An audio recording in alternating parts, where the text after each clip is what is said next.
Rock stars and movie stars crossing paths usually leads to a pretty good story or two. But when a story involves poker, acid, hallucinations, firearms, and Willie Nelson bailing Dennis Hopper out of a jail cell, you know it's going to be a particularly good one.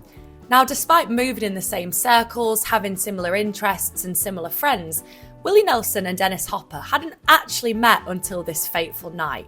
And it started out with Hopper getting up to his usual debauchery in Taos, New Mexico.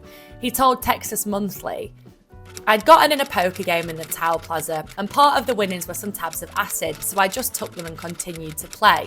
I ended up out in the plaza with my gun, shooting at a tree." So why was Hopper shooting at a tree while under the influence of narcotics?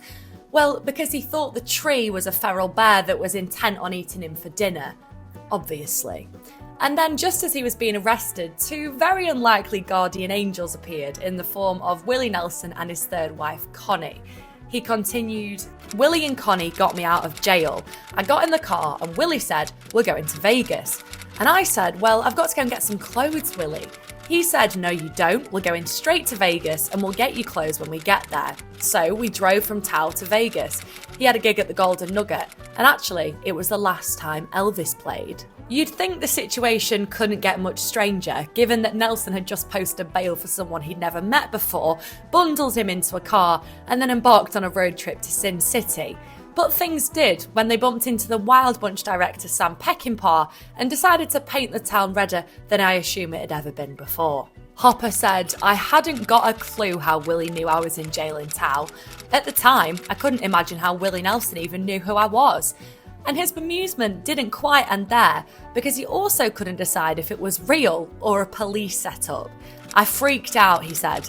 "Willie Nelson, come on man, who do you think you're kidding? You're gonna lure me out and yell jailbreak and blow my ass away?"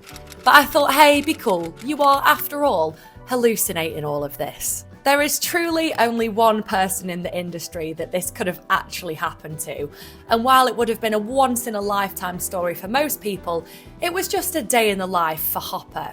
By all accounts, he led a ridiculously interesting life, from causing Peru to revoke their freedom of the press to nearly getting killed in the Mexican jungle. And if you want to learn more about his life, then just search Far Out Dennis Hopper to find out more.